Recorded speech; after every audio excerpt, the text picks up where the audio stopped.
Next topic है आपके पास latent heat and phase change. Latent heat and phase change, देखिए लेटेंट हीट क्या है? ये रिक्वायर्ड हीट है। कौन सा हीट है? रिक्वायर्ड हीट किसी भी सब्सटेंस के लिए। फेज चेंज किसको कहते हैं? कि एक सब्सटेंस को कहाँ पे लेके जाए, सॉलिड से लिक्विड स्टेट में, या लिक्विड स्टेट से किस में लेके जाए, गैस में लेके जाए।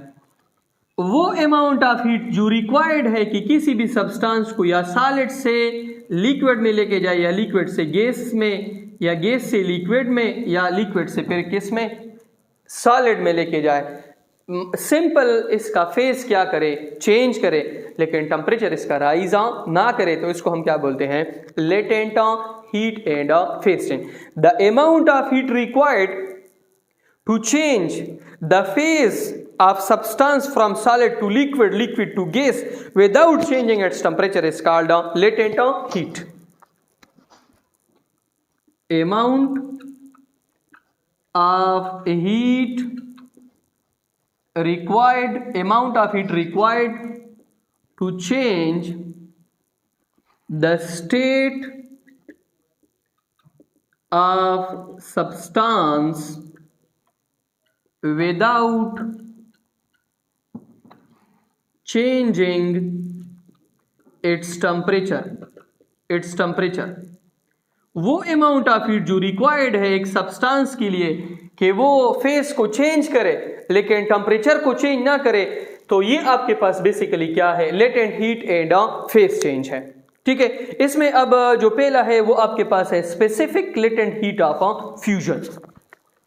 Specific latent heat of fusion।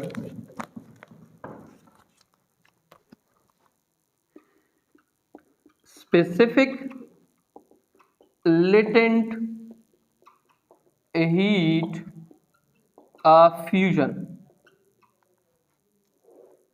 Specific latent heat of fusion कैसे कहते हैं? देखिए, the amount of heat required to convert unit mass of solid its melting point to liquid without any change in temperature is called specific latent heat of fusion।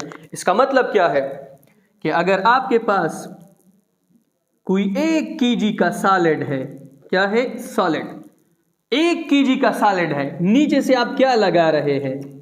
Heat दे रहे हैं। Delta क्यों? मास आपके पास 1 kg है और नीचे से आप heat दे रहे हैं, डेल्टा क्यों?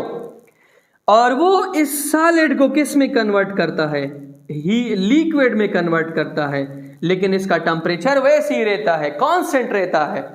तो ये आपके पास जो हीट रिक्वायर्ड है, this is latent heat of fusion.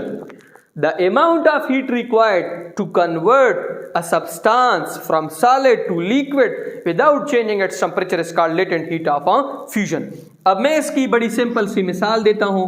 आपके पास ये एक बर्तन है, इस बर्तन के अंदर आइस के क्रिस्टल्स पड़े हैं, और इस आइस क्रिस्टल के दरमियान आपने एक थर्मामीटर रखा है, और नीचे से आप क्या सप्लाई कर रहे हैं? हीट सप्लाई कर रहे हैं। ठीक है, नीचे से आप हीट सप्लाई कर रहे हैं और इसके अंदर आपने एक थर्मामीटर रखा है। और अब क्या होगा? देखिए, अब होगा क्या? जब तक ये मुकम्मल जो आइस क्रिस्टल है ये लिक्विड में कन्वर्ट ना हो जाए, तब तक इसका टेम्परेचर 0 डिग्री ही रहेगा। फेज चेंज हो जाएगा सॉलिड से लिक्विड में, लेकिन टेम्परेचर चेंज नहीं होगा। इसको बेसिकली फिर हम क्या कहते हैं? Latent heat of fusion. Latent heat of fusion.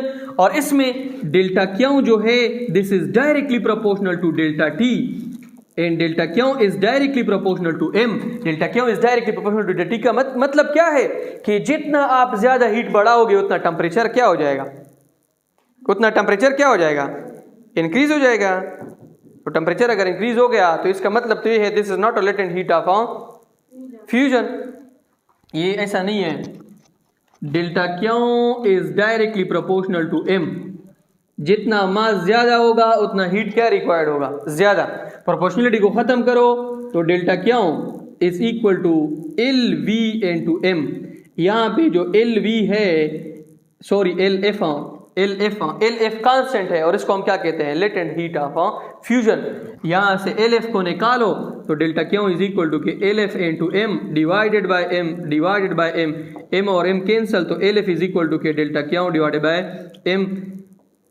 Latent heat of fusion is the ratio between heat and mass. जितना आप हीट प्रोवाइड कर रहे हो और जितना आपके पास मास है, दोनों का रेशियो क्या होगा, एक ही रेशियो के साथ ये दोनों क्या हो जाएंगे, इंक्रीज हो जाएंगे। जितना मास ज्यादा है उतना लेटेंट हीट ऑफ फ्यूजन क्या होगा, ज्यादा होगा, ज्यादा मतलब हीट रिक्वायर्ड होगा, लेकिन टेम्परेचर में कोई चेंज नहीं आएगा। लेटेंट हीट ऑफ फ्यूजन को हम एल एफ से रिप्रेजेंट करते हैं और इसकी जो यूनिट है वो आपके पास क्या है, जॉल पर केजी या जॉल dot KG inverse. This is the unit of latent heat of fusion and phase change. ठीक है, latent heat of fusion and phase change.